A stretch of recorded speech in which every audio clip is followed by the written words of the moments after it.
Cats' standoffish nature and refusal to participate in behavioral studies means that we know surprisingly little about what's going on inside a kitty's mind. Luckily, we're learning a little more each day about our feline friends. Here's a look at why exactly cats do some of the adorably weird things they do. No one's sure when cats first moved into our homes and hearts, but the most commonly repeated piece of trivia is that it happened in ancient Egypt around 4,000 years ago. They were considered sacred, treated like royalty, and valued as an important part of the family. There's other evidence that suggests cats arrived well before then, with remains of a human and cat who were buried together dating back 9,500 years. No one's exactly sure when these mysterious creatures showed up and volunteered their services, but we're definitely not complaining. While we consider our feline friends to be domesticated animals, that's not exactly the case. When scientists took an up-close and personal look at cats' DNA, they discovered that cats are still pretty wild, at least on a genetic level. Despite their name, domestic house cats still share most of their DNA with their wild cousins. Unlike dogs, who have mostly grown out of any wolf-like behavior, cats have kept their wild instincts, as well as their insistence to be treated like royalty. Some things never change. If you've ever wondered if your cat has a preferred paw, you're not alone. Psychologists at Queen's University Belfast were also interested to see which paw the majority of cats use the most. Researchers gave 42 different cats separate jars containing a bit of tuna, which the cats had to fish out in order to eat. Whichever paw the cat used to get their snack revealed to researchers whether the animal was right-pawed or left-pawed. Out of the 21 male and 21 female felines participating in the experiment, 20 of the males were deemed left-pawed, with one ambidextrous overachiever. Interestingly enough, 20 of the females proved to be right-pawed, and in true cat spirit, one female cat refused to conform to any human societal expectations. Cats are notoriously picky eaters. Just when you think you've got them figured out, they'll almost definitely prove you wrong. That's not just out of spite, however. Our feline friends are actually picky because of the weird way their taste buds work. She's not allowed in the United States because she only eats bald eagles. Cats have always been carnivores, and feral cats still rely on a heavily meat-based diet for survival. Their taste buds convey a huge amount of information, including when something's gone bad or been poisoned, and they also have 2 different receptors in their tongues that can taste bitterness. How cats interpret other kinds of flavors is still unclear, but one thing's for sure, if they don't like their dinner, they'll absolutely let you know. It's estimated that about 1 to 5% of cats suffer from a feline version of asthma, which is a lot like the asthma found in humans, complete with breathing issues and coughing. While a multitude of factors are often at play when a human develops asthma, the biggest cause for asthma in cats is, well, us. Human dandruff is cited as a major cause of feline asthma, along with other irritants that humans bring into their homes, like cigarette smoke. Some cats have such a powerful allergic reaction to humans and their disgusting habits that they have to fight to breathe and could suffer collapsed lungs or even broken ribs. Antibiotics and anti-inflammatories have been shown to help, and asthmatic cats can usually have their conditions managed, even though vets consider it incurable. The moral of the story? If you want to be a cat parent, you should kick your bad habits first. It's an argument for the ages. Who's smarter, cats or dogs? As it turns out, on a biological level, cats might have a slight edge on dogs. Just don't tell them that, they'll never let the dogs live it down. With the wonders of modern science, researchers have been able to measure the number of neurons present in the parts of cats' and dogs' brains responsible for things like problem solving and information processing. A cat has a staggering 300 million neurons in the information processing part of its brain, while a dog only has 160 million. Sorry, pups. While this means that cats are likely going to be mentally quicker than dogs in many respects, where do they fall in comparison to humans? Part of humans' processing power comes from the folds that are on the surface of our brains. Lots of wrinkles on the brain means a larger surface area, which subsequently means more processing power. Cats' brains happen to be wrinkled like human brains. In fact, they have a 90% similarity. They also have large and complex cerebral structures, which govern decision-making, memory, advanced planning, and reasoning skills. Their human-like brains means there's a lot going on in those tiny heads, and if cats ever found the time and motivation to care, they could outsmart circles around any dog. So the next time you suspect Kitty is plotting to install himself as the world's next great supervillain, well, you might be right. If you've ever known an outdoor cat, you know they have a tendency to disappear for a good long while whenever they feel like it, leaving you to wonder where in the world they've been all day or week. To get to the bottom of this mystery, the University of Illinois headed up a 2-year research study that fit 42 cats with radio trackers to monitor their every move.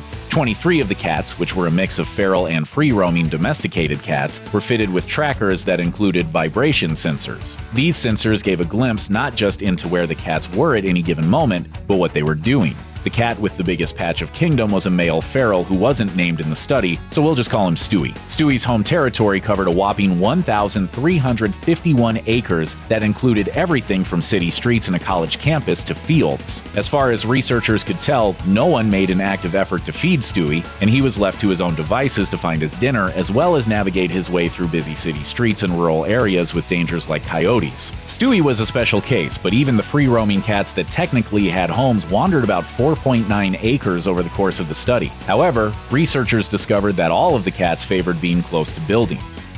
If there's one thing cats have in common with toddlers, it's their obsession with boxes. A box provides cats with a place to hide and ambush passing ankles, as well as the security of being inside an enclosed space. When researchers in the Netherlands studied the benefits of giving cats boxes to hide in, they found that cats with boxes adjusted much more easily to new surroundings and were far less stressed than cats without boxes. Essentially, hiding out in a box is a cat's way of resolving conflict. It's much more efficient for a cat to hide from their problems than it is for them to fight. That makes sense, but what's up with a cat's tendency to sit in other weird places like in the bathroom sink or in bowls or on top of the highest shelf? Well, there's actually a physical explanation. Cats have a comfortable temperature range between 86 and 97 degrees Fahrenheit, which is much warmer than what humans prefer. That means cats tend to seek out sunny spots on the floor as well as tiny confined spaces to soak up any warmth they can. Cats don't just sleep a lot, they sleep all over the place. You might find Captain Fuzzybutt catching a nap in a window, in a chair upstairs, under your bed, on top of your kitchen cabinets, and in various other random places. Why do cats feel the need to switch up their napping spots so often? According to experts at Catster, part of the reason is seasonal. The windowsill that Fuzzybutt loves in the summertime isn't as nice in the winter months, so he goes elsewhere until the long sunny afternoons come back. Other experts say part of the reason is likely instinctual. Cats in the wild tend to sleep in different places for safety, varying their routine to ensure they aren't easy targets for predators. As any owner of multiple cats knows, when there's more than one of them in the house, cats tend to get pretty territorial. You'll likely find the highest perch on the cat tree is the napping domain of the dominant or oldest cat. Some cats might share their space, but they probably won't be too happy about it. According to Senior Cat Wellness, we may play a part in a cat's sleeping arrangements, as sleeping with humans is a cat's way of bonding with them. If your cat goes from bed to bed, they probably just want to bond a little with everyone. Changes in mood or the family dynamic also influence a cat's behavior. Household chaos or grief over a lost friend might make your cat withdraw from his old favorite places. If you haven't figured it out by now, cats are complicated creatures. Admit it, you talk to your cat, and your cat talks back to you, in her own special way, of course. Cats have a whole bunch of ways to communicate with us, and it's up to humans to pay enough attention to their facial cues and body language to be able to understand what they're saying.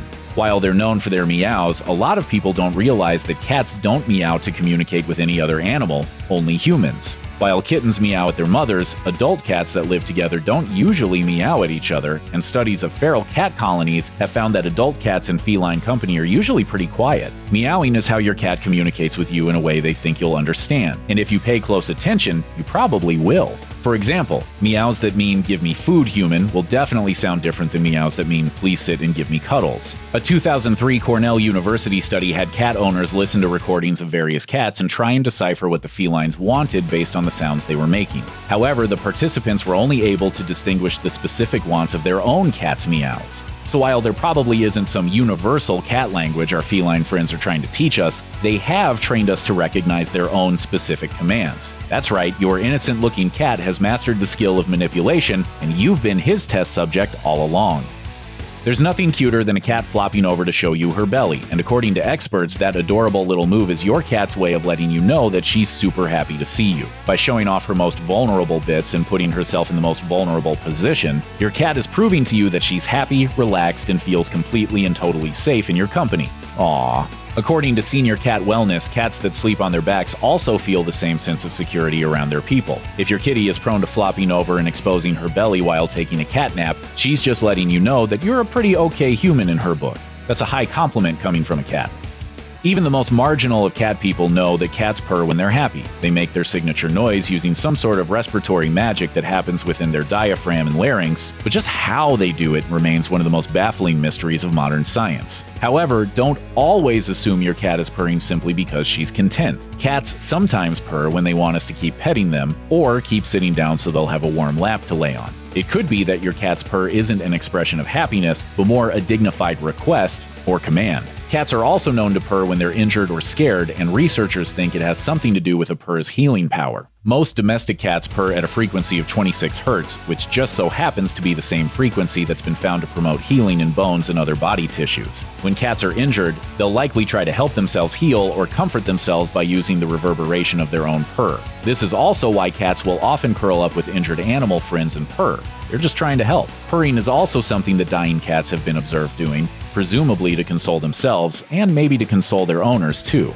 Yeah, that's not heartbreaking at all. Who else could use a good purr right now? Check out one of our newest videos right here. Plus, even more Grunge videos about cool animal facts are coming soon. Subscribe to our YouTube channel and hit the bell so you don't miss a single one.